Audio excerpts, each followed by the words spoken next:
반갑습니다. 네, 오예배로 함께하는 우리 식구 여러분들을 주님의 이름으로 환영합니다. 우리 먼저 앞뒤 양력사랑과 함께 인사 먼저 나누도록 하겠습니다. 환영합니다. 잘 오셨습니다.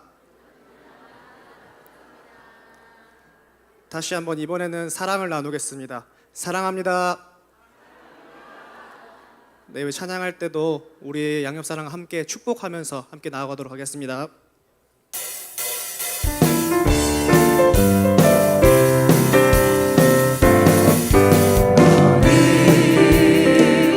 당장 너머로 뻗은 나무 가지에 뿌린 열매처럼 하나님의 귀한 축복이 삶에 가득히 넘쳐날 거야. 너는 어떤 시련이 와도 능히 이겨낼 강한 팔이 있어. 전능하신 하나님께서 너와 언제나 함께 하시니 너는 하나님의 사랑, 아름다운 하나님의 사랑. 나는 널 위해 기도하며 내 길을 축복할 거야. 너는 하나님의 선물, 사랑스러운 하나님의 열매, 주의 품에 꽃 피운 나무가 되어줘. 우리 한번 다시 고백하겠습니다. 너는 당장 너머로 뻗은 나무 가지에 뿌린 열매처럼 하나님의 귀한 축복이 삶에 가득히 넘쳐날 거야. 너는 어떤 시련이 와도 능히 이겨낼 강한 팔이 있어. 전능하신 하나님께서 너와 언제나 함께 하시니 너는 하나님의 사랑, 아름다운 하나님의 사랑. 나는 널 위해 기도하며 내 길을 축복할 거야. 너는 하나님의 선물, 사랑스러운 하나님의 열매, 주의 품에 꽃 피운 나무가 되어줘. 너는 하나님의 사랑, 아름다운 하나님의 사랑. 나는 널 위해 기도하며 내 길을 축복할 거야. 너는 하나님의 선물, 사랑스러운 하나님의 열매, 주의 품에 꽃 피운 나무가 돼. 마지막으로 고백합니다. 너는 하나님의 사랑, 아름다운 하나님의 사랑. 나는 널 위해 기도하며 내 길을 축복할 거야. 너는 하나님의 선물, 사랑스러운 하나님의 열매, 주의 품에 꽃 피운 나무가 되어줘. 식구 여러분, 주님의 이름으로 축복합니다.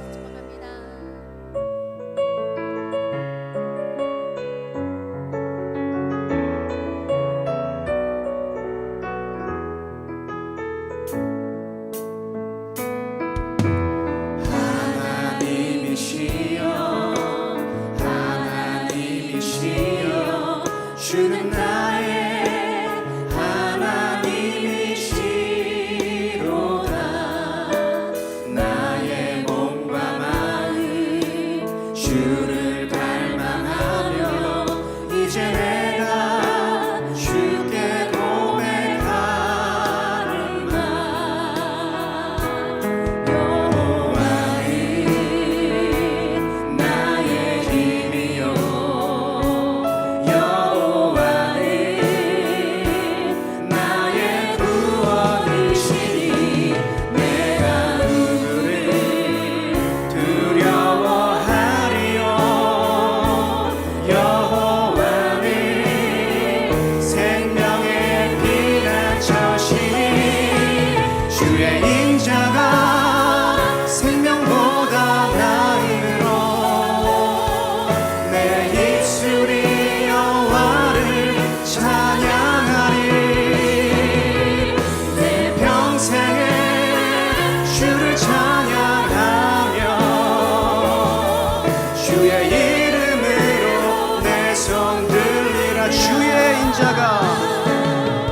주의 인자가 생명보다 나음으로 내 입술이 여호와를 찬양하리. 내 평생에 주를 찬양하며 주의 이름으로 내 손 들리라. 이곳에 오셔서 이곳에 앉으소서. 이곳에서 드리는 예배를 받으소서. 주님의 이름만이 오직 주의 이름만 이곳에 있습니다. 이곳에 오셔서 이곳에 앉으소서. 이곳에서 드리는 예배를 받으소서. 주님의 이름만이 오직 주의 이름만 이곳에 있습니다. 우리 이 시간 기도로 나아가겠습니다. 우리 시간 기도로 나아갈 때 목사님의 말씀을 받을 때 우리가 더욱더 그 말씀을 사모하는 마음으로 받고 이 시간 우리가 올려드리는 예배가 하나님께서 받으시기에 합당하고 기쁘신 예배가 될 수 있도록 이 시간 주여 한번 외치고 기도하도록 하겠습니다. 주여!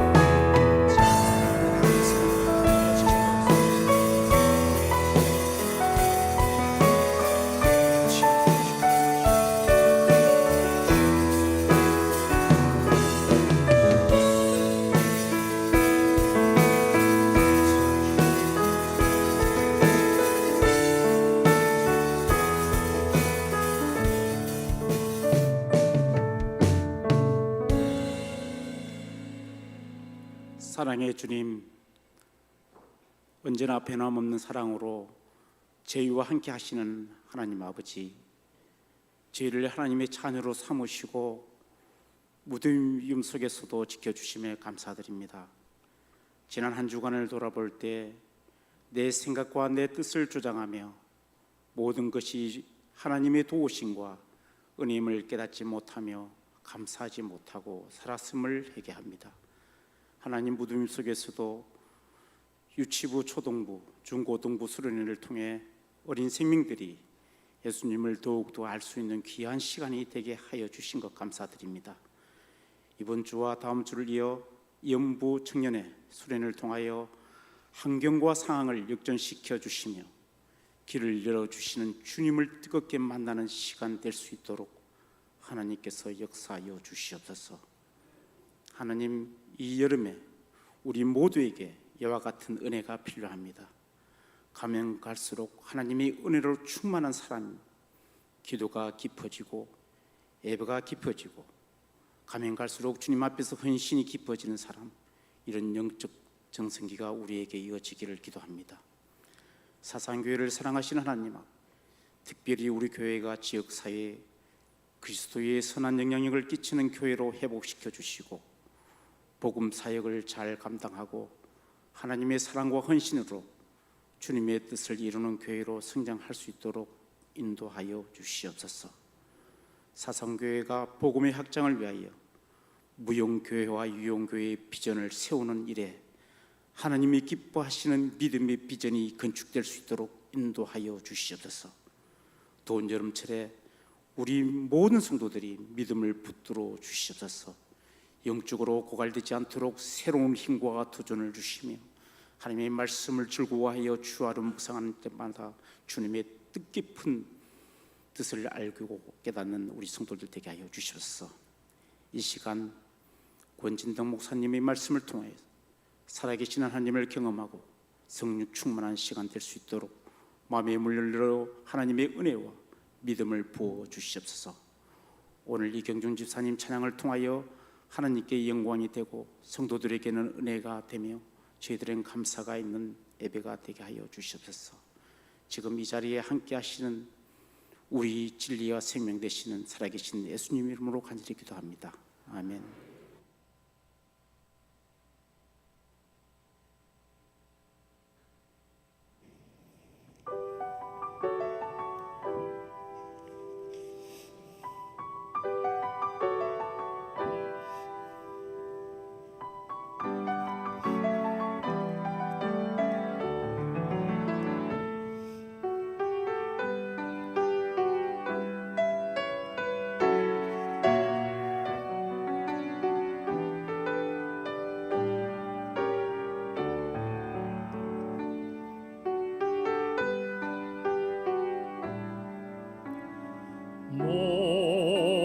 무릎 꿇고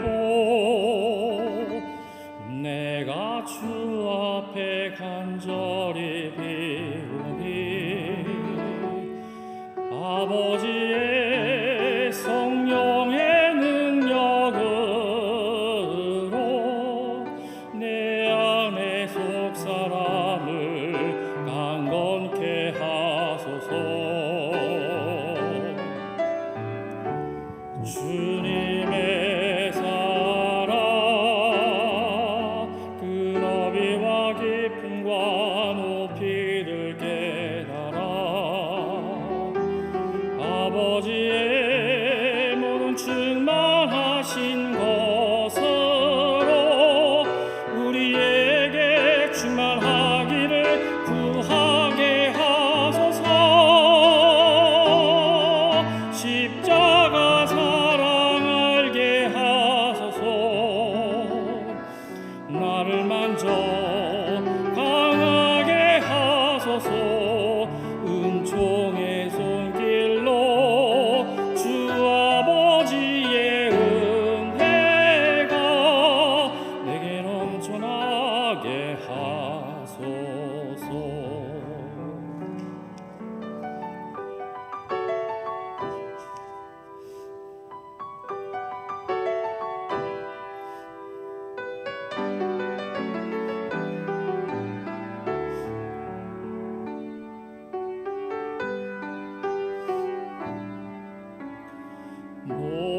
무릎 꿇고 내가 주 앞에 간절히 비우니 아버지의 성령의 능력으로 내 안의 속사람을 강건케 하소서.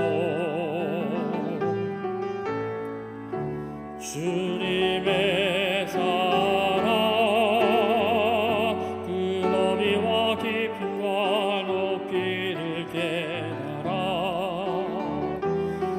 아버지의 모든 충만하신 것으로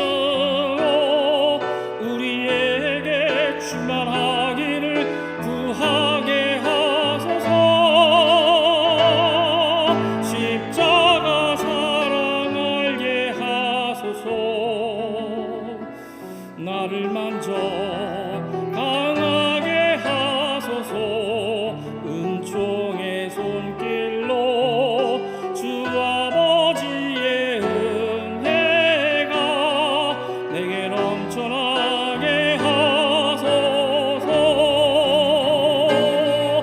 십자가 사랑 알게 하소서.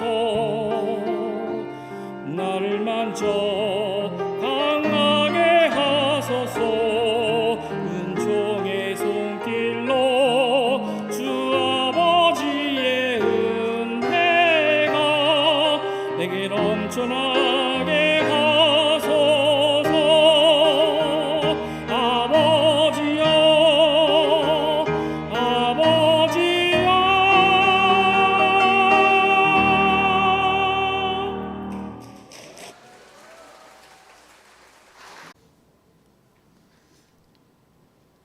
저는 우리 교회 성도님들이 찬양하시는 거 들을 때 종종 깜짝깜짝 놀랍니다. 야, 이런 분들이 어디서 나타나셔서 깜짝깜짝 놀라게 하시는 분들이 있어서 너무 귀하고, 오늘 우리 집사님 찬양을 통해 하나님 영광 받으신 줄 믿습니다. 아멘. 감사합니다. 우리 8월 암송 구절 한번 암송하도록 하겠습니다. 8월 암송 구절 한번 암송하겠습니다. 시작. 마태복음 5장 13절. 너희는 세상의 소금이니 소금이 많이 그 맛을 잃으면 무엇으로 짜게 하리요. 후에는 아무 쓸데없어 다만 밖에 버려져 사람에게 밟힐 뿐이니라. 마태복음 5장 13절 말씀. 아멘. 오늘 하나님께서 우리에게 주신 말씀은 구약성경 말라기입니다. 말라기서 2장 17절 그리고 3장 1절에서 5절까지 읽으시도록 하겠습니다. 구약성경 말라기 2장 17절 그리고 3장 1절로 5절까지 읽으시겠습니다. 우리 한 목소리로 천천히 같이 읽으시겠습니다. 시작. 너희가 말로 여호와를 괴롭게 하고도 이르기를 우리가 어떻게 여호와를 괴롭혀 드렸나이까 하는도다. 이는 너희가 말하기를 모든 악을 행하는 자는 여호와의 눈에 좋게 보이며 그에게 기쁨이 된다 하며 또 말하기를 정의의 하나님이 어디 계시냐 함이니라. 만군의 여호와가 이르노라. 보라, 내가 내 사자를 보내리니 그가 내 앞에서 길을 준비할 것이요 또 너희가 구하는 바 주가 갑자기 그의 성전에 임하시리니 곧 너희가 사모하는 바 언약의 사자가 임하실 것이라. 그가 임하시는 날을 누가 능히 당하며 그가 나타나시는 때에 누가 능히 쓰리요. 그는 금을 연단하는 자의 불과 표백하는 자의 잿물과 같을 것이라.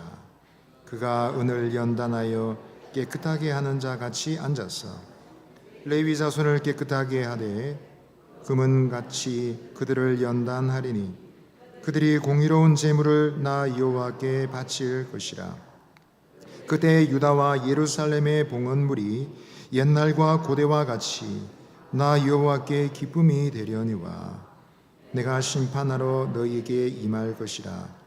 점치는 자에게와 간음하는 자에게와 거짓 맹세하는 자에게와 품꾼의 삭세에 대하여 억울하게 하며 과부와 고아를 압제하며 나그네를 억울하게 하며 나를 경외하지 아니하는 자들에게 속히 증언하리라. 만군의 여호와가 말하였느니라. 아멘. 우리 서로에게 믿음의 말로 한번 권하겠습니다. 옆에 계신 분 보시고 이렇게 말하겠습니다. 예수님 안에 좋은 일이 있습니다. 한 번 더 말씀하시죠. 예수님 안에서 잘 되어가고 있습니다. 아멘. 8살 난 아들 그리고 6살 난 아들, 두 아들을 키우는데 엄마 아빠가 얼마나 힘든지 모릅니다. 이런 아이들은 365일 중에 365일 싸우죠. 싸우고 장난치고 너무너무 시달리는 부부가 생각도 못해서 엄하기로 소문난 목사님을 찾아가 도움을 요청했습니다. 우리 아이들의 버릇을 좀 고쳐주세요, 목사님. 그래서 목사님이 다음날 그 집을 방문했습니다. 목사님은 이 아이들에게 하나님의 존재를 가르쳐주면서 이 아이들에게 못된 버릇을 고쳐줘야 되겠다 생각했습니다. 그래서 먼저 동생을 방으로 불러들였습니다. 그리고 두 눈을 부릅뜨고 목사님이 물었습니다. 하나님이 어디 계시지? 물었습니다. 그러나 목사님의 엄한 질문에도 이 동생은 아랑곳하지 않고 멀뚱멀뚱 쳐다만 보았습니다. 목사님은 자세를 가다듬고 다시 한번 위험 있는 목소리로 물었습니다. 하나님이 어디 계시냐고? 그래도 동생은 여전히 딴전을 피우면서 모르겠다는 신용을 했습니다. 목사님은 이 동생의 길을 완전히 꺾어 놓아야 되겠다는 생각에 방이 떠나갈 만큼 우렁찬 목소리로 물었습니다. 하나님이 어디 계신지 어서 말해봐. 그러자 동생이 뻘떡 일어나더니 옆방으로 달려갔습니다. 그리고는 형에게 말했습니다. 형, 큰일 났어. 하나님이 없어졌는데 목사님은 우리가 그런 줄 알고 있어. 여러분, 뭐가 잘못됐을까요? 애초에 목사님이 아이들에게 접근하는 방식이 지혜롭지 못했겠죠. 하나님도 잘 이해하지 못하는 아이가 그런 상황에 하나님이 없어졌다, 하나님이 실종됐다 충분히 생각할 수도 있을 법한 일입니다. 그런데 말입니다, 여러분, 이 세상을, 이 험한 세상을 살아가는 성도들이, 우리가 사실은 이와 같은 형편에 있지는 않는가, 이런 생각을 하게 됩니다. 하나님이 실종됐어, 하나님이 없어졌어 라고 생각하는 순진한 생각을 할 때가 있다라는 것입니다. 여러분, 이 세상은 어떻습니까? 언뜻 보기에 예수님을 믿고 사는 것보다 안 믿고 사는 것이 더 편해 보이는 세상입니다. 이 세상의 법만 지키는 것만 해도 아주 고달픈데 하나님 말씀을 지키고 살고자 하는 것은 더더욱 힘들고 고단하게 느껴집니다. 어리석고 순진해 보입니다. 불의한 세상 속에서 믿음은 늘 행복만을 선사하지는 않습니다. 애굽으로 돌아가자, 애굽으로 돌아가자, 입버릇처럼 말하던 이스라엘 백성들처럼 이미 지나온 세상을, 다 버린 세상을 다시 동경하면서 내가 말라고 신앙을 가졌을고, 내가 만다고 교회 다녔지, 이런 흔들리는 모습이 우리들의 모습이 아닐까 합니다. 오늘 우리가 본문을 읽었는데요, 오늘 본문에는 포로에서 돌아온 이스라엘 백성들이 등장하고 있습니다. 그들은 수많은 동료 백성들을 내버려 두고 고향 땅으로 돌아오기로 결단한 사람들입니다. 돌아온 사람들입니다. 수많은 동료들은 이미 페르시아 고대 바벨론 땅에서 정착했습니다. 장사하고 사업을 해서 터전도 가꾸고 이미 삶의 기반을 잡은 사람들입니다.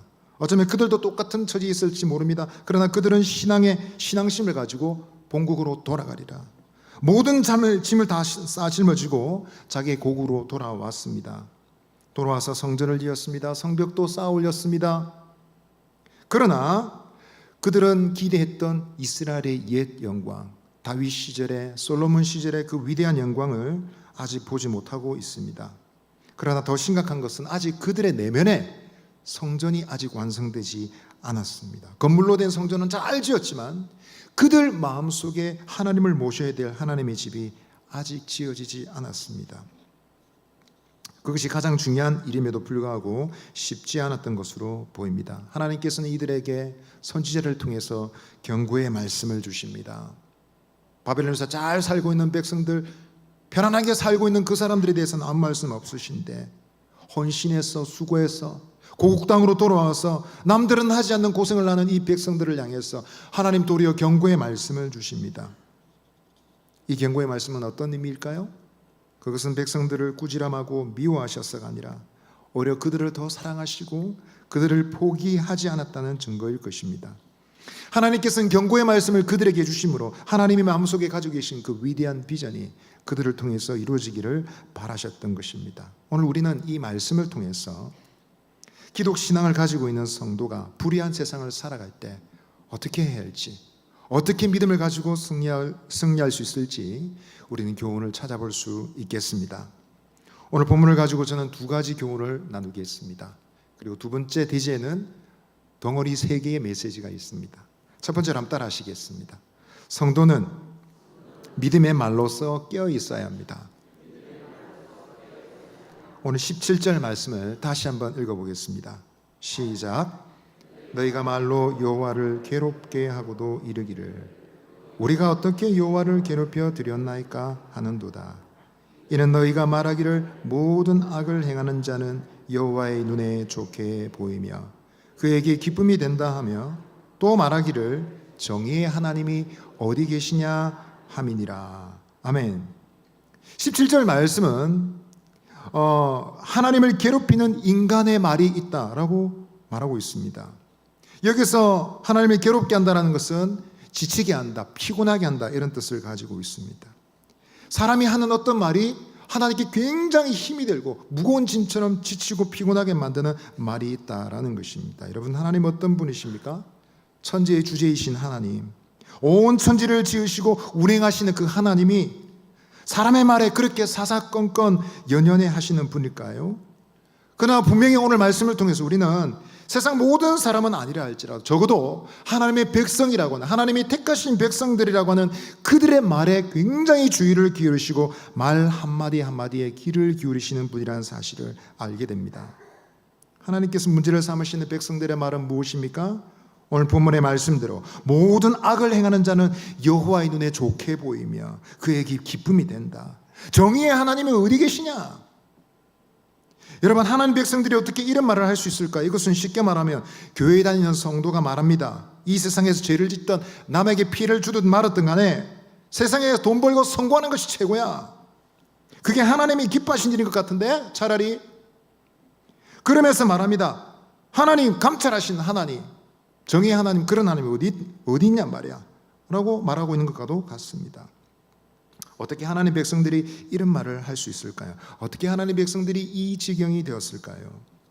그러나 여러분, 우리가 성경을 객관적으로 말씀을 살펴보면 정도의 차이만 있을 뿐 이런 고민에 빠졌던 사람들이 많았음을 우리는 알게 됩니다. 대표적으로 욥이라는 사람이 그랬습니다. 욥은 욥기 21장 17절에서 말했습니다. 악인의 등불이 꺼짐과 재앙이 그들에게 닥침과 하나님이 진노하사 그들을 곤고하게 하심이 몇 번인가 따지고 있습니다. 하나님이 악인을 심판한다 하지만 그런 적이 몇 번이나 있었냐? 죄를 짓고 함부로 살아가는 백성들이 편안하게 잘 사는데 그들이 심판을 받은 적이 도대체 몇 번이냐? 라고 우회적으로 하나님께 따지고 있습니다. 모세도 마찬가지였습니다.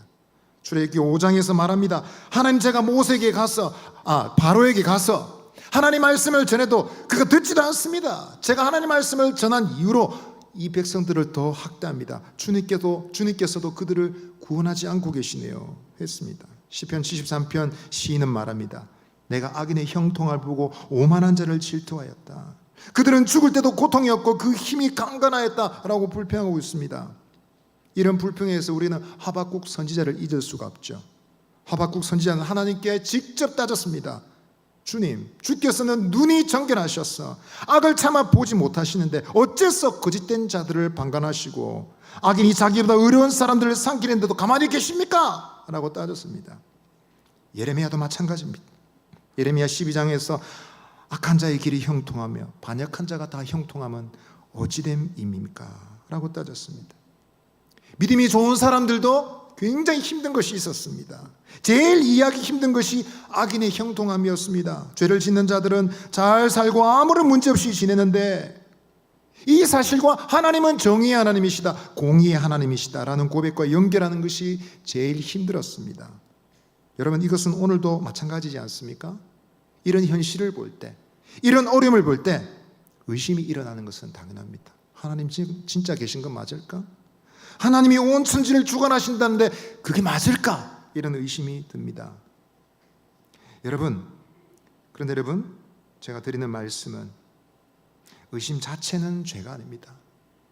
우리가 믿음이 연약해서 우리 속에 일어나는 의심 자체가 죄가 되는 것은 아닙니다. 심지어 믿는 자들에게도 어려운 문제일 수 있습니다. 성경은 이런 문제에 대해서 항상 모든 것을 다 답을 해주지는 않습니다. 여러분, 우리에게 중요한 것은 하나님께서 모든 생각을 읽으시고 말을 듣고 계신다라는 것입니다. 우리의 의심과 연약함은 그래서 하나님 안에서 답을 찾도록 애를 써야 된다라는 것입니다. 세례 요한도 그런 의심이 있었습니다. 자신의 입으로 직접 말했습니다. 보라, 하나님의 어린 양을 보라. 온 세상 죄를 지고 하는 하나님의 어린 양을 보라 그랬습니다. 그런데 여러분, 시간이 지나고 그가 옥에 갇혔을 때 의구심이 들었어요. 예수님의 복음 사역 말씀을 전하시고 사람들에게 하나님 말씀을 전하시는 사역을 보면서 그가 마음에 들지 않았던 것이 있었던 것 같습니다. 그래서 예수님께 물었습니다. 예수님, 오실 그 이가 당신입니까? 아니면 다른 일을 기다려야 되겠습니까? 라고 물었습니다. 그때 예수님이 뭐라고 하셨습니까? 너 나 몰라? 나 메시아 나 몰라? 라고 말씀하지 않으셨습니다. 그가 객관적으로 스스로 믿음을 찾아갈 수 있도록 답을 주셨습니다. 마태복음 11장 4, 5절 보시면 맹인이 보며 못 걷는 사람이 걸으며 나병 환자가 깨끗함을 받고 못 듣는 자가 듣게 되고 죽은 자가 살아나고 가난한 자에게 복음이 전파되느니라. 그렇게만 말해라 라고 했습니다. 스스로 믿음을 찾아갈 수 있도록, 진리를 찾아갈 수 있도록 인도해 주셨습니다. 그러니까 우리 하나님은, 우리 예수님은 의심 자체를 정죄하시고 의심 자체를 비난하시고 책망하시고 심판하지는 않으셨습니다. 그런데 여러분, 오늘 하나님께서 이 백성들의 말을 분노하시고 섭섭해하시고 피곤하다, 너희 말이 나를 지치게 하는구나 라고 통탄해하시는 이유는 무엇일까요? 오늘 이스라엘 백성들의 그 마음은 의심에서 넘어서서 불신으로 치우치고 있는 것입니다. 차라리 악을 행하는 자들이 더 잘 사네, 악을 행하는 자리 하나님이 더 기뻐하시는 거 아니냐, 정의의 하나님 어디 계시냐, 신앙에 무슨 소용이 있느냐 라고 불평하고 있는 것입니다. 그들은 순수한 회심과 순전한 믿음의 어려움을 넘어서서 불신의 자리로 완전히 기울여 버렸습니다. 차라리 하나님 안 믿고 사는 게 낫겠다, 성전에서 제사를 드리면서도 신앙을 지키고 하나님을 섬기면서도 이따위 신앙 무슨 소용이 있어 라고 여러분 이율배반적인 모습을 가지고 있는 것입니다. 여러분, 순수한 의심과 불신앙은 어떻게 구분할 수 있을까요? 제가 볼 때는 그 사이의 경계선은 없는 것 같습니다. 의심이 깊어지면 곧 불신앙으로 빠져들게 되어 있습니다. 그렇다면 여러분, 이 양자간의 경계선은, 이 양자간에서 우리는 어떻게 해야 되겠습니까? 우리가 꼭 기억해야 될 것은 하나님께서 혹은 누군가가 우리의 말을 듣고 있다라는 것입니다. 한번 따라 합시다. 누군가가 우리 말을 듣고 있다. 미국 CNN 방송에서 있었던 일입니다. 당시 부시 대통령이 대국민 연설을 했습니다. 방송은 중계를 했습니다. 대국민 연설은 미국 시민들조차도, 국민들조차도 중요하게 생각하기 때문에 전국에서 귀를 기울이고 있었어요. 그런데 연설 전까지 진행을 맡고 있던 여자 앵커가 자기 순서를 마치고 이제 빠져 무대를 내려왔는데 자기가 무선 마이크를 착용하고 있다는 사실을 잊어버렸습니다. 그리고 화장실을 갔는데 거기서 동료들과 큰 소리로 떠들었습니다. 큰 소리로 잡담을 했습니다. 야, 우리 남편 설거지도 잘해줘. 네가 남편 설거지 몇 번 해주냐? 우리 남편은 맛있는 식당도 데려가 외식도 많이 시켜줘. 그러면서 깔깔깔 그리고 잡담을 했습니다. 대통령이 연설을 해야 되는데 그 소리가 방송을 통해 전국으로 다 퍼졌습니다. 놀래가지고 관계자들이 찾아다니다가 가까스로 이 일을 수습했습니다. 여러분, 이 아나운서 어떻게 됐을까요? 징계를 먹거나 심할서 쓰지 않았겠습니까? 앵커가 그래도 여러분 자기 남편 자랑이나 했으니 망정이지, 정부를 비판한 일이 있으면 어쨌습니까? 부시 대통령 그거 말이야, 그거 꼴볼견이야, 이런 식으로 말을 했으면 어떻게 됐겠습니까? 당장 쫓겨났겠죠. 여러분, 그런 것을 생각하면 우리가 모든 말들을 정말 생각 있고 세심하게 조심해서 말해야 된다는 사실을 알게 됩니다. 그래서 여러분, 송기론 목사님이라는 분이 이렇게 말했습니다. 성도들은 혼자 말을 잘해야 되는 사람이다 라고 말했습니다. 위기의 시간에 어려운 일을 만날 때 성도들은 혼자 말을 어떻게 하느냐, 이게 굉장히 중요하단 말이죠. 아이고 큰일 났다, 아이고 큰일 났다, 아 이게 왜 이렇게 재수없게, 그러면 안 된다는 거죠. 이러면 끝인데 아이고 죽겠네. 여러분, 혼잣말 속에 담겨있는 내용이 무엇인지 그것이 중요하다라는 것입니다. 여러분들은 혼자 있을 때 어떤 말 하십니까? 어려운 일을 겪을 때 어떤 말을 하십니까? 아이고 젠장, 연병할, 그러진 않습니까 여러분?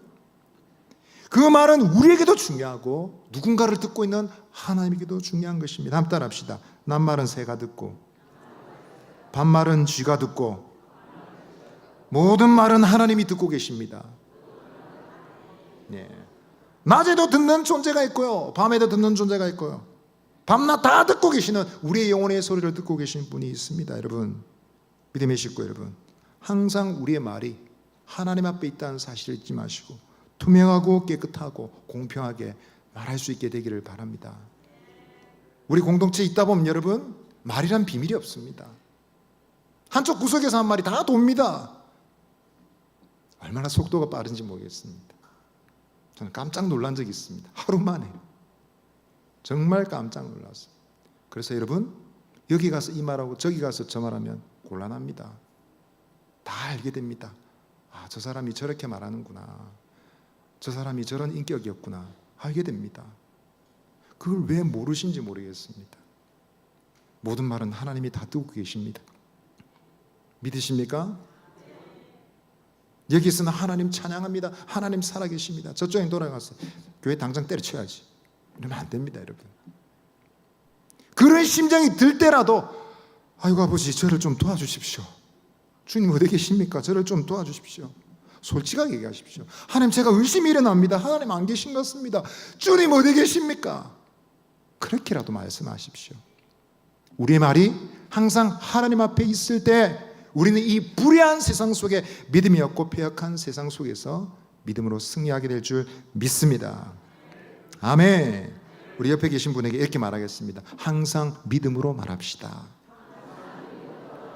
한 번 더 말씀하시겠습니다. 항상 하나님이 듣고 계십니다.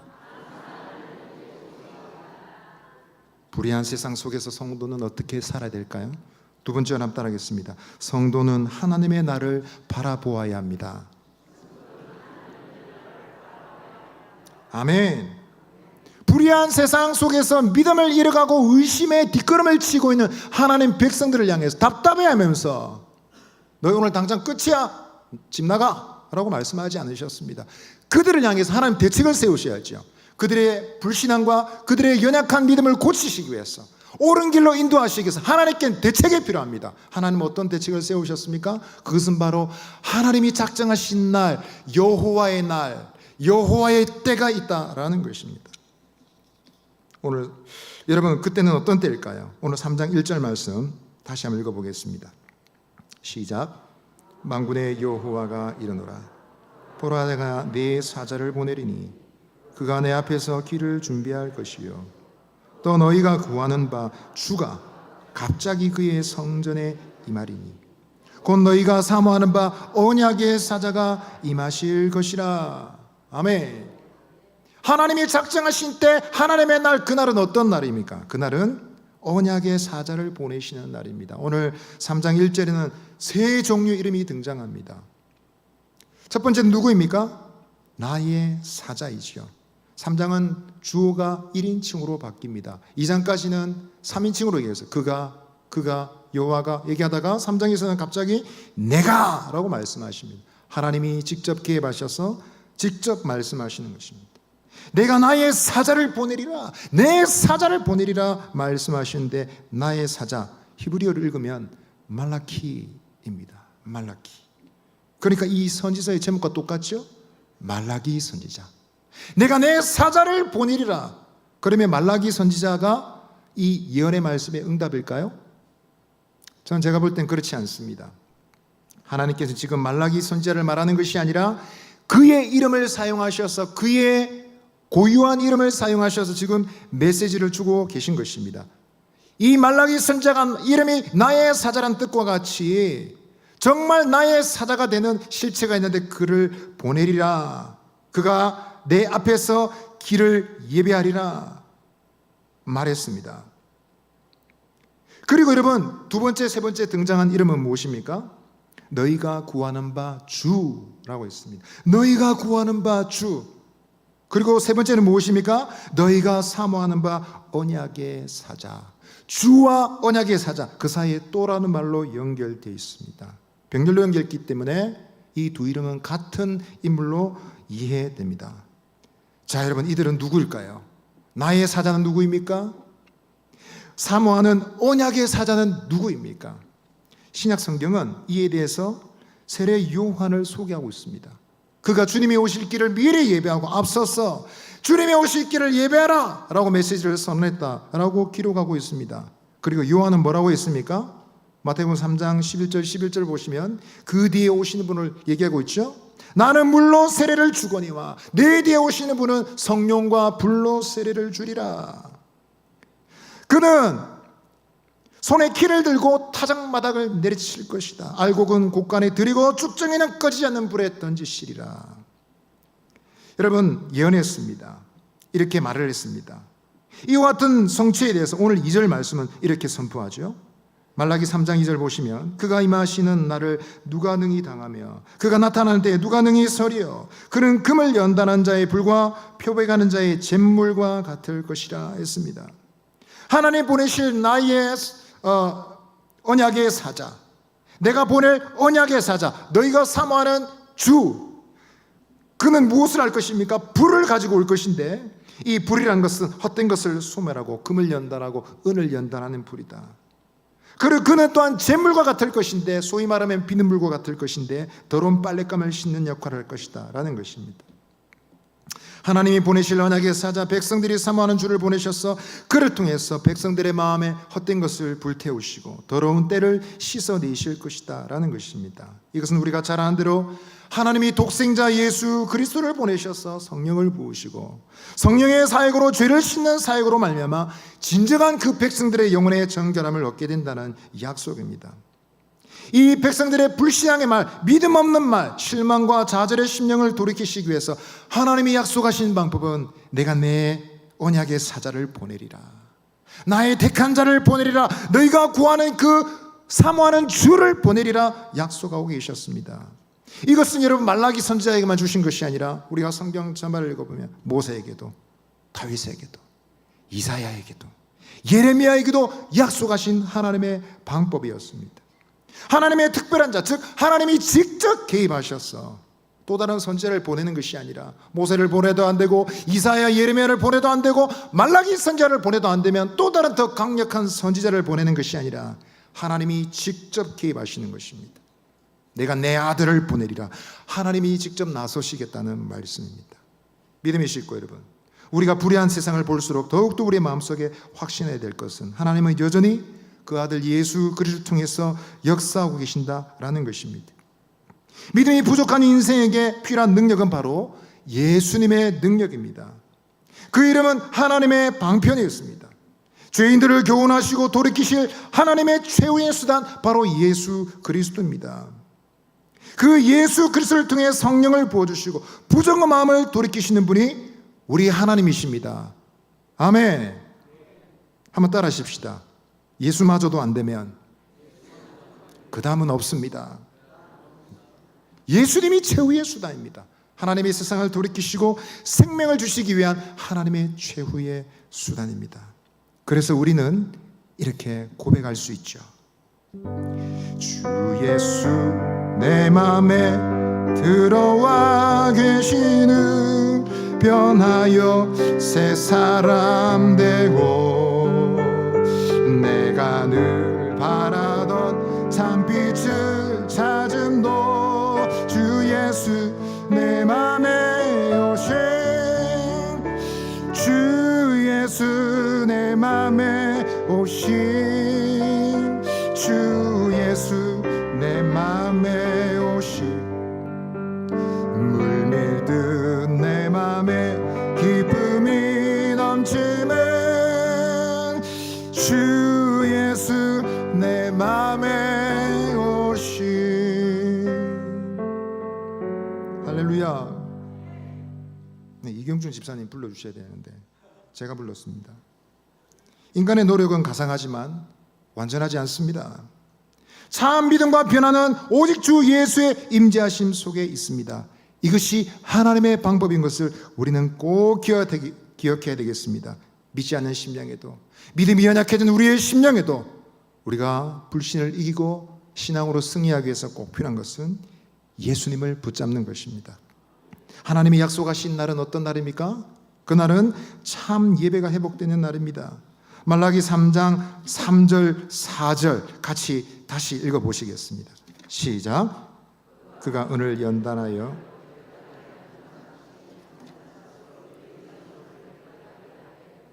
금은같이 그들을 연단하리니 그들이 공의로운 제물을 나 여호와께 바칠 것이라.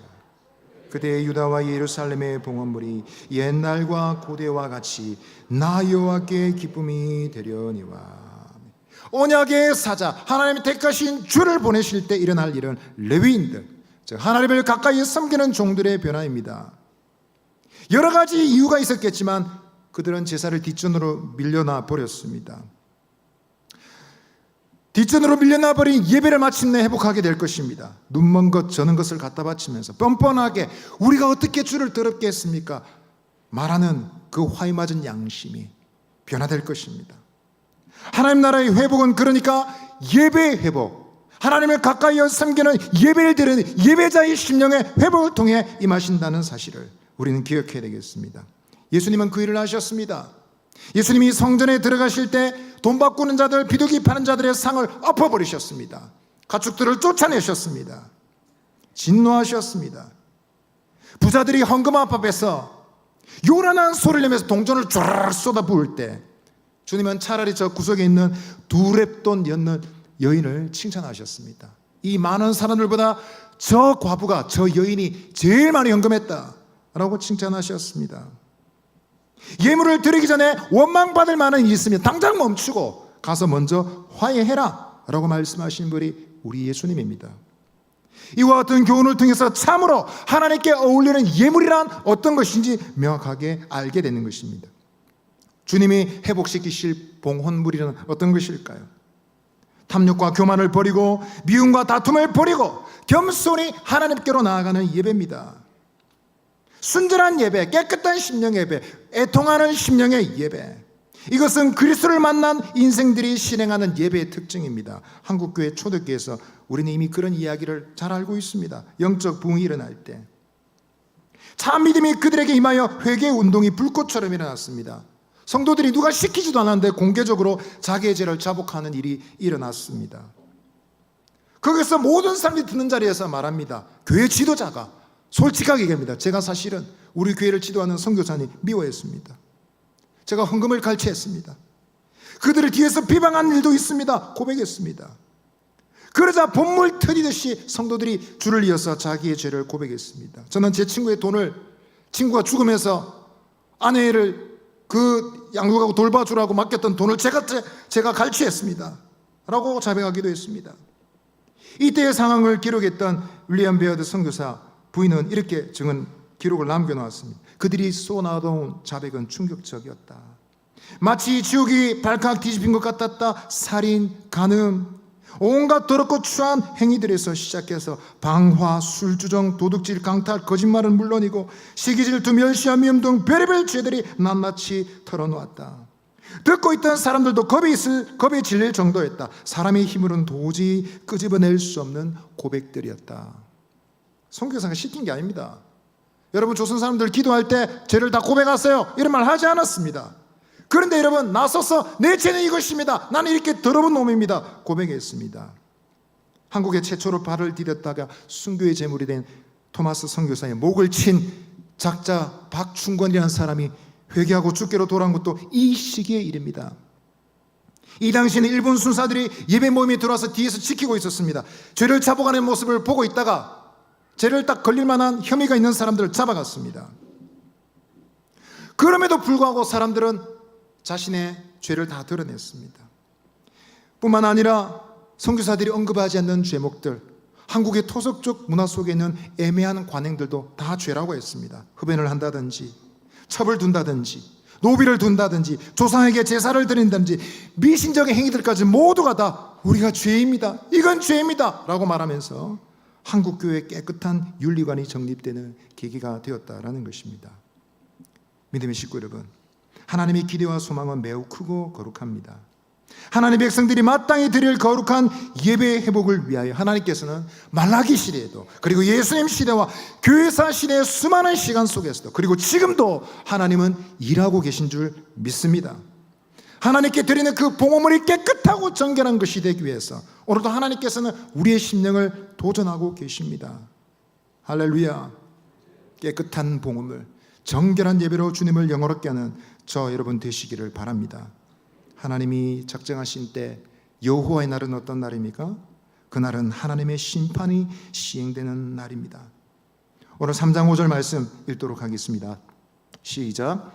내가 심판하러 너희에게 임할 것이라. 점치는 자에게와 가늠하는 자에게, 거짓 맹세하는 자에게와 품꾼의 삭세에 대하여 억울하게 하며, 과부와 고아를 압제하며 나그네를 억울하게 하며, 나를 경외하지 않은 자들에게 속히 증언하리라. 만군의 여호와가 말하였느니라. 성결케 된 유다와 예루살렘의 봉헌물은 하나님께 기쁨이 될 것이지만 회개의 대열을 벗어난 자들에게는 엄중한 심판을 경고하고 있습니다. 왜 심판받습니까? 제목을 나열했습니다. 적어도 7가지입니다. 점치는 자, 간음행하는 자, 거짓 맹세하는 자, 품꾼의 삭슬 착취하는 자, 고와 과부를 압제하는 자, 나그네를 억울하게 하는 자, 하나님을 경외하지 않는 자. 2가지는 종교적 범죄, 5가지는 사회적 범죄입니다. 하나님께서 중요하게 보시는 관계가 어디 있는지 잘 보여줍니다. 교회 다니면서 잘하는 것 같은데 세상에서 인간관계를 정말 잘못하고 사회적 책임을 도외시한 주님께서 용납하지 않으시는 것입니다. 이러한 영적 의무에 대해서 무책임한 것에 대해서 하나님은 결코 지나치지 않겠다고 단언하십니다. 내가 심판하리라. 내가 임하여서 그들의 죄를 벌하리라 말씀하십니다. 그런데 여러분, 우리는 의구심을 가질 수 있습니다. 예수님이 언제 벌하셨지? 사복음서를 읽으면서 예수님이 언제 믿음 없는 백성들의 지옥불에 떨어뜨리고 저주하시고 그들의 질병에 빠지게 하시고 언제 그렇게 하셨지? 우리는 의구심을 가지게 됩니다. 우리는 아직 심판자 그리스도를 체험하지 못했다라고 할 수 있습니다. 부분적으로는 우리가 알지만 완전히 그분의 심판의 칼날을 들 때 어떤 일이 일어나는지 우리는 잘 모릅니다. 아직. 그분은 이 땅에 초림으로 오셨을 때 구원의 문을 열어놓으셨고 죄인들에게 기회를 주셨습니다. 패역한 자들을 돌이키시기 위해서 사랑을 베푸셨습니다. 심지어 원수들도 사랑하라 말씀하셨습니다. 사랑과 자비를 베푸셨습니다. 그것을 위해서 오셨습니다. 그러나 성경은 분명히 예수님이 종말의 날에 심판하실 것이라고 말하고 있습니다.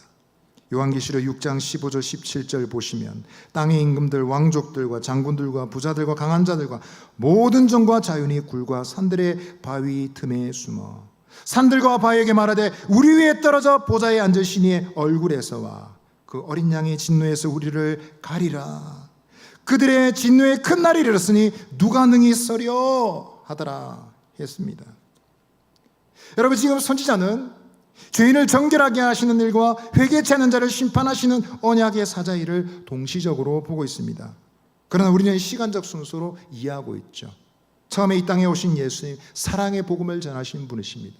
근데 그분이 다시 오실 때는 심판주로 오실 것입니다. 우리는 이 사이의 시간적 공간 속에 있습니다. 그러나 선지자는 어떻게 보고 있을까요? 동시에 이렇게 보고 있습니다. 처음으로 오신 예수님, 심판으로 행하실 예수님, 그분의 메시지를 동시에 보고 동시에 선언하고 있습니다. 이사야서도 마찬가지입니다. 선지자들의 메시지의 특징이었습니다. 왜 그렇게 하셨을까요? 그분이 이 땅에 오셨다는 것, 그만큼 심판의 예고의 메시지가 확실하다라는 것입니다. 우리가 이 사이의 시간에 있기 때문에 마음이 태만해지고 나태해졌어. 언제나 이런 때가 있겠지. 성경의 표현대로라면 하나님의 은혜의 길이 참으심을 멸시하는 자들의 어리석음에 빠졌어. 마음이 태만하고 게을렀어. 언제나 구원의 문이 열려있고 언제나 은혜의 문이 열려있을 것처럼 생각하는 오류에 빠져서는 안 된다라는 것입니다. 성경은 말합니다. 보라, 지금은 구원의 날이요 은혜 받을 만한 때라. 그러나 여러분, 언제나 은혜 받을 만한 때일까요? 언제나 구원의 날일까요? 노아의 방주의 문이 닫힐 때가 있듯이 주님의 은혜 문이 닫힐 때도 있습니다. 그래서 우리는 주님이 심판하실 날을 기대하며 두려워하며 깨어서 그날을 기다려야 하는 것입니다. 우리가 해야 될 일은 주님의 심판을 믿으며 불의한 자들의 인생을 주님께 맡기는 것입니다. 내가 가만 안 둘 거야, 내가 다 갚을 거야, 복수할 거야 라고 하는 것이 아니라 그들을 주님께 맡겨드리는 것입니다. 하나님이 보내신 자, 심지어 제자들을 보내실 때도 너희가 거절당할 수가 있다라고 말씀하셨습니다. 그때 어떻게 하라 했습니까? 예수님 마태복음 10장에 보시니까 너희를 영접하지 않고 너희를 거절하면 어떻게 하라 했습니까? 너희 발에 먼지를 떨어버리라. 그 다음에 무슨 말을 하셨어요? 뭘 하셨죠? 내가 진실로 있는 심판날에 차라리 소돔과 고모라 땅이 견디가 더 쉬울 거다. 너희를 거절하고 악행하는 자들을 그 악을 내가 반드시 기억하리라. 우리가 참는다고 손해보는 것이 아닙니다. 우리가 갚지 못한다고 해서 우리가 다 손해를 보는 것이 아닙니다. 어리석은 자가 되는 것이 아닙니다. 공의로우신 주님께 맡겨드릴 때 하나님은 가장 정당하고 가장 정의로운 심판을 행하실 줄 믿습니다. 아멘. 그래서 베드로 사도는 말합니다. 하나님의 날이 임하기를 간절히 바라보고 그 날을 사모하라 했습니다. 경건함으로 깨어서 하늘이 불에 타서 없어지는 그날을 사모하고 기다리라 말했습니다. 믿음의 식구 여러분, 우리의 원수를 다 주님께 맡겨드리고 억울하고 답답한 일들은 공의로우신 하나님께 다 맡겨드리면 다 잘 될 줄 믿습니다. 예수님 안에서 다 잘 되고 있습니다. 예수님께 맡겨드리면 모든 일은 다 잘 되고 있습니다. 짧은 시간만 보면 의미가 없어 보입니다. 주일날 이렇게 내가 시간을 들이고 열정을 들이는데 이 시간에 내 경쟁자들은 돈 벌고 공부하고 세상에서 잘 나가는데 무슨 소용이 있나 생각이 들 수 있지만 짧은 시간만 보면 신앙이 가치 없어 보일 수 있습니다. 그러나 여러분, 긴 시간, 적어도 영원한 시간을 볼 때 우리는 하나님을 찬양할 수 있습니다. 그분은 공의로우시고 믿음의 성도들의 헌신과 그 믿음을 꼭 기억하시기 때문에 그렇습니다. 여러분, 주님의 날을 꼭 바라보시기를 바랍니다. 독생자를 보내시고 그를 통해서 예배를 회복시키시고 마침내 온 세상을 심판하실 그 주님의 날을 바라보시기를 바랍니다. 말씀 마무리하겠습니다. 여러분들도 하나님이 실종된 것처럼 혹시 느끼진 않았습니까? 하나님 도대체 어디 있어? 난 열심히 기도하고 열심히 헌신했는데 도대체 하나님 어디 계신 거야? 혹시 그렇게 느껴지신 시간이 있지는 않으셨습니까? 하나님 말씀을 꼭 기억하시기를 바랍니다. 그 시간조차도 우리가 믿음의 말을 지킬 수 있다면 우리는 승리자가 될 것입니다. 그래서 하나님 계셔. 그래도 하나님은 역사하시고 나를 도우신다. 이 믿음의 고백을 들을 때에 승리하게 될 줄 믿습니다. 언약의 사자를 보내시고 그 백성을 회복시키시고 심판을 약속하신 주님의 날을 바라봄으로 깨어 있어서 승리하시는, 끝까지 견디어 구원을 얻으시는 저와 여러분 되시기를 바랍니다. 아멘. 우리 옆 사람에게 한 번 더 말합시다. 믿음의 말을 지킵시다. 한 번 더 말씀하십시다. 하나님의 날을 바라봅시다. 아멘. 우리 말씀 생각하며 찬송 드리겠습니다. 찬송가 340장, 찬송가 340장 우리 찬송 드리겠습니다.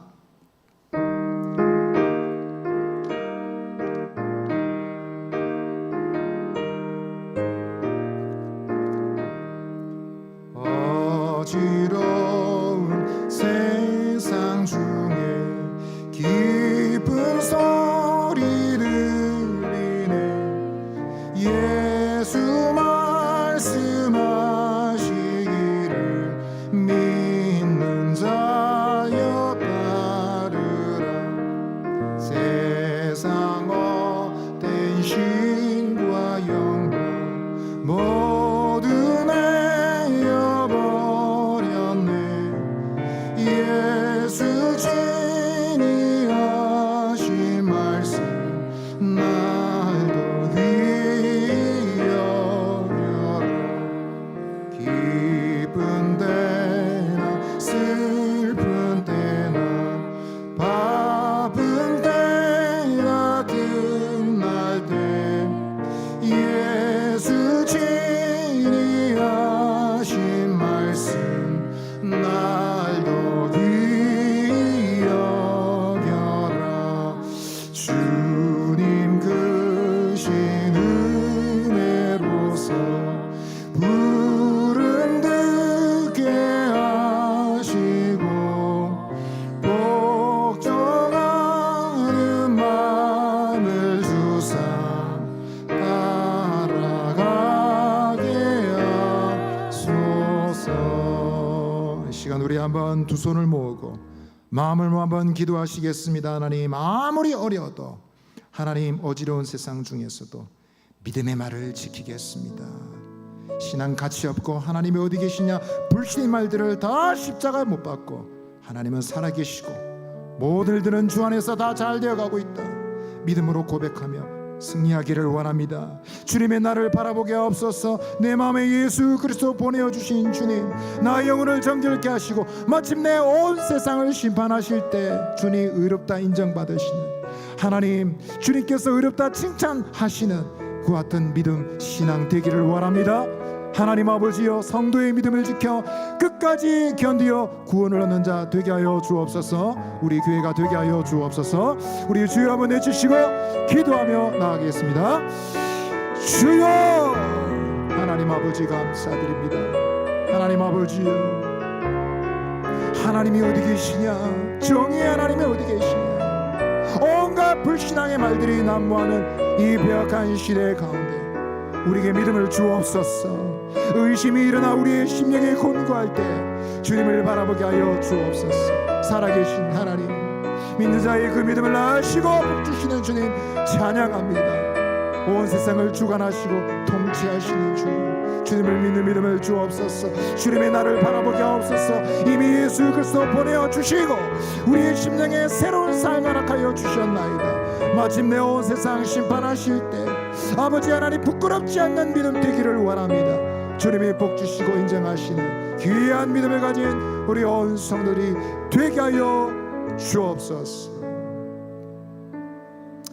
주 예수 그리스도의 은혜와 하나님의 사랑과 성령의 교통하심이 어지러운 세상 중에 끝까지 믿음을 지켜 하나님이 기뻐하시는 신앙 고백 가지고 승리하며 주님이 허락하실 주님의 나를 바라보며 종말의 심판 때까지 끝까지 믿음을 지켜 승리하기를 원하는 주님이 사랑하신 우리 사상교회 모든 믿음의 식구들 머리 위에 영원토록 함께 있을지어다.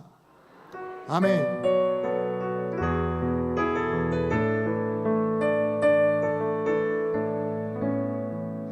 예배 모임 마쳤습니다. 평안히 돌아가십시오.